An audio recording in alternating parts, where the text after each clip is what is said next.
ಆತ್ಮೀಯ ಕರ್ನಾಟಕ ರಾಜ್ಯ ಸರ್ಕಾರಿ ನೌಕರರೇ, ಇಂದಿನ ಈ ಒಂದು ವಿಡಿಯೋದಲ್ಲಿ ಕರ್ನಾಟಕ ರಾಜ್ಯ ಸರ್ಕಾರಿ ನೌಕರರ 7ನೇ ವೇತನ ಆಯೋಗದ ಪ್ರಕಾರ ನಿಮ್ಮ ಫಿಟ್ಮೆಂಟ್ ಬೇಸಿಕನ್ನು ಆ್ಯಡ್ ಮಾಡಿ ನ್ಯೂ ಬೇಸಿಕ್ ಎಷ್ಟಾಗುತ್ತೆ, ಅದರ ಜೊತೆಗೆ ಹೊಸ ಡಿ ಎನ್ನು ಆ್ಯಡ್ ಮಾಡಿದರೆ ನಿಮ್ಮ ಗ್ರಾಸ್ ಸ್ಯಾಲರಿ ಎಷ್ಟಾಗಬಹುದು ಅನ್ನೋದರ ಬಗ್ಗೆ ಒಂದು ಲೆಕ್ಕಾಚಾರವನ್ನು ಈ ಒಂದು ವಿಡಿಯೋದಲ್ಲಿ ಶೇರ್ ಮಾಡ್ತಾ ಇದ್ದೀನಿ. ವೀಕ್ಷಕರೇ, ವಿಡಿಯೋನ ಕೊನೆವರೆಗೂ ವಾಚ್ ಮಾಡಿ. ವಿಡಿಯೋ ಇಷ್ಟ ಆದಲ್ಲಿ ಲೈಕ್ ಕೊಡಿ, ಚಾನಲನ್ನು ಸಬ್ಸ್ಕ್ರೈಬ್ ಮಾಡಿಕೊಳ್ಳಿ.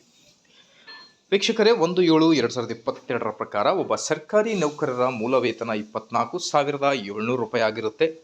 ಇದಕ್ಕೆ ನಾವು 31% ಡಿ ಎ ಆ್ಯಡ್ ಮಾಡೋಣ, 27.5% ಫಿಟ್ಮೆಂಟನ್ನು ಆ್ಯಡ್ ಮಾಡೋಣ.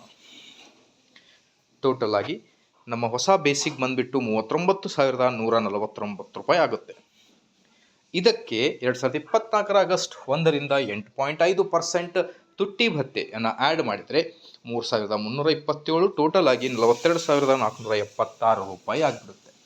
ಇದಕ್ಕೆ HR ಪ್ಲಸ್ ಮೆಡಿಕಲ್ ಅಲವೆನ್ಸ್ ಎಲ್ಲವನ್ನೂ ಸೇರಿಸಿ ನೋಡಿದಾಗ ಬರುವ ಮೊತ್ತವೇ ನಮ್ಮ ಟೋಟಲ್ ಗ್ರಾಸ್ ಸ್ಯಾಲರಿ ಆಗಿರುತ್ತೆ. ವೀಕ್ಷಕರೇ, ಇದೇ ಇವತ್ತಿನ ಬ್ರೇಕಿಂಗ್ ಅಪ್ಡೇಟ್. ಇದೇ ಥರ ಎಲ್ಲ ಮಾಹಿತಿಗೋಸ್ಕರ please like, share and subscribe.